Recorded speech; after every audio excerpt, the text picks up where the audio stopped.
Hello all, welcome back to my channel. எல்லோரும் எப்படி இருக்கீங்க? எப்படி படிச்சுட்ருக்கீங்க? நான் வந்துட்டு இன்றைக்கி மேக்ஸ் தான் படிக்கிறேன். மேக்ஸ் வந்து பார்த்திங்கன்னா நான் ரிவிஷன் தான் பண்ணோம். ரொம்ப இம்பார்ட்டண்ட்டாக எனக்கு தெரிஞ்ச டாப்பிக்கை ஸ்ட்ராங் பண்ணிக்கணும் அப்படின்னு சொல்லிட்டு தான் நான் ரிவிஷன் பண்ணிகிட்ருக்கேன்.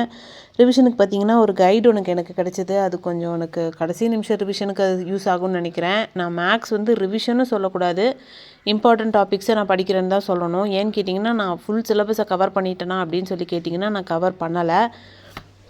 எக்ஸாம் டேட் கிட்ட வர வர ரொம்ப ஸ்ட்ரெஸ்ஸாக இருக்குது. எனக்கு படித்ததெல்லாம் சுத்தமாகவே மறந்த மாதிரி ஒரு ஃபீல் இருக்குது. புதுசாக ஏதாவது ஒரு டாபிக் எடுத்து படிக்கும்போது இதெல்லாம் நம்ம ஏற்கனவே படித்த டாபிக் தானா அப்படின்னு நமக்கு தோணுது. அந்தளவுக்கு நான் ரொம்ப பயத்தில் இருக்கேன்.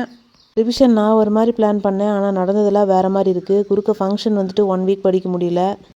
இந்த லாஸ்ட் டைம் ரிவிஷனாவது கரெக்டாக போயிட்டா பரவாயில்ல. ஏன்னு கேட்டிங்கன்னா படித்தது எல்லாம் திருப்பி நம்ம இன்னொரு வாட்டி ரீகால் பண்ணிக்கிறதுக்கு இந்த டைம் ரொம்ப ரொம்ப ரொம்ப முக்கியம்.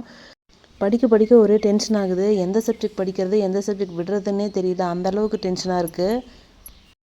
நீங்களாம் எப்படி படிச்சுட்ருக்கீங்கன்னு சொல்லுங்கள். எந்த அளவுக்கு ரிவிஷன் பண்ணியிருக்கீங்கன்னு சொல்லுங்கள். இந்த வீடியோ பிடிச்சிருந்தா லைக் பண்ணிவிட்டு புதுசாக பார்க்குறவங்க நம்ம சேனல் சப்ஸ்கிரைப் பண்ணி வச்சுக்கோங்க. அடுத்தடுத்த வீடியோஸில் பார்க்கலாம். Bye bye, take care.